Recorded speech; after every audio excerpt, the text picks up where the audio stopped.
এখন সবাই শেখ হাসিনারই উদাহরণ দেয় যে উনি তো তাহলে ভালো ছিল, এবং এটা যখন আবার কেউ বলতে যায় তখন বলে যে আপনারা স্বৈরাচারকে ফেরত আনার জন্য কথা বলতেছেন। এই তার মানে কি আনিস আলমগীর উত্তরটা একটু ছোট করে যদি দিতেন, 2 মিনিট সময় আছে আমাকে আমাদের বলতে দেন, কাছে। আমি তো বলছি তারপর আসছে, কি চাচ্ছেন তারপরও আসছে, তার মানে আপনার সাথে টকশোতে না আসা?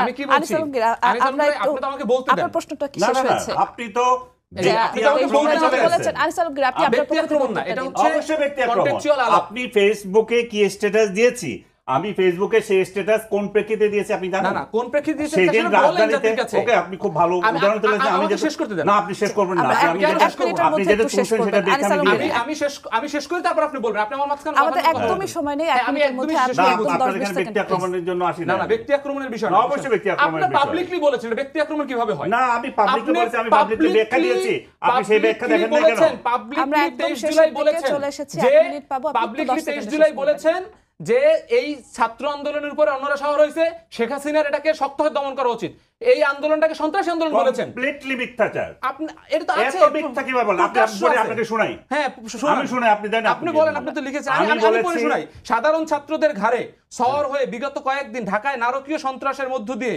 দেশের সম্পদ নষ্ট করেছে বিএনপি জামাত প্রমাণ দিয়েছে রাষ্ট্র পরিচালনায়। তো এটা কি বোঝা গেল? সাধারণ ছাত্রদের গাড়ি সর হয় না রাজনৈতিক দল? এটা তো সন্ত্রাসের কথা বলছেন আপনি। সন্ত্রাস সেদিন বিএনপি জামাতকে আপনি সন্ত্রাস বলছেন? নো।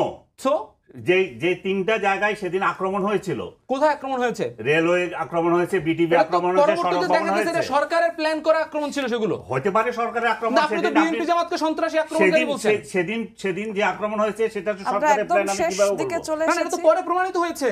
পরে প্রমাণিত হয়েছে, কিন্তু সেদিন কি প্রমাণ? সেদিন তাহলে আপনি বিএনপির 23 তারিখ কি? বিএনপির ঘাড়ে দিচ্ছেন। বিএনপি না, রাজনৈতিক দলগুলোর ঘাড়ে দিচ্ছি। আপনি একজন আমি হত্যাকারীকে ছাত্রদের ঘাড়ে দিই নাই। আনিস আলমগীর, শান্ত, আমরা একটু শান্ত হতে বলছি। আপনি আমরা প্রকাশ্যভাবে আমরা একদমই শেষের দিকে চলে এসেছি। আমাদের ব্যক্তিগত সম্পর্ক কি নষ্ট করে ফেলতে হবে? না, আমি তো কি বললাম, আমি তো ব্যক্তিগত সম্পর্ক, আমি ব্যক্তিগত সম্পর্ক নষ্ট করার কথা বলছি না। আপনি আপনার পেশাদারিত্ব রাখেন, আমি আমার না, পেশাদারিত্ব আমি রাখছি। এটাই বলছি যে ব্যক্তিগত সম্পর্ক এখন যেমন নষ্ট করা ঠিক না। আমি সরকারের পক্ষে, আগে- আপনি সরকারের বিরুদ্ধে। আমরা লড়তে যাচ্ছি এক জায়গায়, কিন্তু আমরা আমাদের আর্গুমেন্ট পেশ করব, আমরা আমাদের মতো। কিন্তু আজকে তৈরি হয়েছে কি, আপনি বিরোধী, এটা আজকে তৈরি হয় নাই। আজকে যেটা তৈরি হচ্ছে সেটাও যেমন নেগেটিভ, আগে এটা ছিল সেটাও নেগেটিভ ছিল। আমি যখন বলেন তো, আপনি খালেদা জিয়ার মামলায় কাকে লড়তে নিষেধ না, না, করেছিল? পুরো তারেকের আইন মামলায় পাড়ায়- কাউকে নিষেধ করেছিল? পুরো আইনপাড়াতে আমরা দেখেছি যে কোনো আইনজীবী যারা আপনাকে যারা এমন কোনো- বিএনপির আপনি- লোকজন গেলে এই যে আপনি BNP এমন কোন- আপনি কোন- আমি না বলছি, একবার স্পষ্ট উদাহরণ সহ বলছি। বিএনপি বড় বড় উকিল ছিল, খোকন ভাই, আদার্স, তাদের কে নির্যাতিত হয়েছে আদালতে? আমি আদালত পাড়ায় এই যে মনে করেন মাহমুদুর রহমানের মতো লোক ওখানে আঘাতপ্রাপ্ত হয়েছে, আসামি, আপনি নাম সহ বলতে চাচ্ছেন? আসামি সহ এরকম প্রত্যেকটা জায়গায় আইনজীবীদের ব্যবসা বাণিজ্য আমরা এলাকাতে দেখেছি যে বিএনপির আইনজীবী তার হচ্ছে ব্যবসা বাণিজ্য তিনি চেম্বার বন্ধ দিতে পারেন নাই, এরকম ঘটনাও ঘটেছে। তার মানে যে এখন ঘটতে পারবে সেটা আমরা বলছি না, কিন্তু আগে ঘটেন নাই, এইটা সম্পূর্ণ একটা মিথ্যাচার। যেমন দেখেন এই সময় আপনারা তো পরিবর্তন চেয়েছিলেন, নতুন আমি বন্দোবস্তের তো কথা আপনার সাথে আপনারা একমত যে আমরা না, পরিবর্তন একমত চেয়েছি, হয়ে তো সেটা হয় নাই, আমি। সেটা হয় নাই, সেটার জন্য আমরা সমালোচনা করব, কিন্তু আগে ভালো হইছে, এইটা তো একটা মিথ্যাচার। আগে ভালো হওয়ার কথাটা না, কিন্তু পরিবর্তন তো সবথেকে বেশি আমরা চেয়েছি। যেমন আনিস আলমগীর ভাইরা হচ্ছে 23 জুলাই বলেছেন গণঅভ্যুত্থানের সরাসরি বিরোধিতা করে যে সাধারণ ছাত্রদের উপরে হচ্ছে ঘাড়ে সওয়ার হয়েছিল, যে এই যে জামাত বিএনপি নারকীয় সন্ত্রাস করেছে এবং শেখ হাসিনাকে তিনি তৈরি করতে বলেছেন, সন্ত্রাস দমন করতে বলেছেন। তারপরও আনিস আলমগীর ভাই কিন্তু আজকে আসছেন, এটাই কিন্তু আমাদের কি চেয়েছিলাম, আমরা কি পেলাম।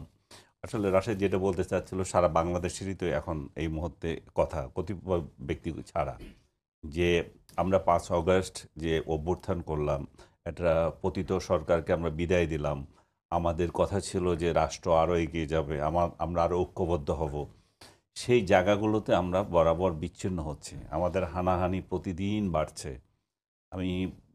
আমি কিছুক্ষণ আগে একটা ভিডিও দেখলাম আমার নিজের এলাকায়, যে দুইজন এমপি প্রার্থী ভাই বোন তারাই ঝগড়া করছে। আমি কল্পনাও করতে পারিনি যে মানুষের মধ্যে এত হিংসা বিদ্বেষ কিভাবে বেড়ে গেছে।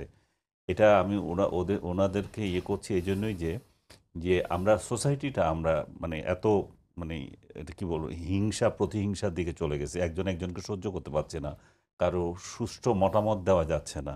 কতিপয় এনজিওওয়ালা কতগুলো অভিজ্ঞতা নিয়ে চলে এসছেন রাষ্ট্র চালাইতে, তো সেই জায়গায় তো মানুষ হতাশ হবেই। এবং রাশেদ যে বলছিল যে এই দুর্নীতি, এবং আরো আরো কতগুলো ইস্যুস যে তুলেছে, যেগুলো দেখেন আপনি দুর্নীতি হচ্ছে তার কোনো বিচার নাই, এবং দুর্নীতি হচ্ছে ডক্টর ইউনূস একটা লোককে, তার উপদেষ্টাদের বিরুদ্ধে এত অভিযোগ উঠে উনি কোনো দিন কোনো অ্যাকশন নিয়েছেন আমি দেখি নাই। ইন্টারনালি কি নিয়েছেন আমি জানি না, বাট বাংলাদেশের লোকজন দেখে নাই যে কোনো একজন উপদেষ্টার বিরুদ্ধে এত বড় বড় অভিযোগ, দুর্নীতির অভিযোগ ওঠার পরেও বহাল তবিয়তে আছে, এবং কি যোগ্যতায় তারা আছে, কেন তারা থাকবে, এটাও জনগণ কিন্তু জানতে পারছে না। ও আরেকটা ইঙ্গিত দিয়েছে যে এদেরকে নির্বাচন করার ক্ষেত্রে ছাত্র নেতারা ভুল করেছে। আমি মনে করি যে ছাত্রনেতারা শুধু ভুল করে নাই, ছাত্রনেতারা রাজনীতি জড়িয়েও তো ভুল করেছে। এটা ওদের উচিত ছিল এমন একটা জায়গায় থাকা, সর্বোচ্চ জায়গায় থাকা, তাদেরকে মানুষ মুকুট পরিয়ে রাখতো, তাদেরকে মাথায় নিয়ে রাখতো, তাদেরকে যে তারা যখন এই রাজনীতিতে জড়িয়ে গেল, তারা যখন এই সরকারের অংশীদার হয়ে গেল, এইখানেই গন্ডগোল শুরু হলো।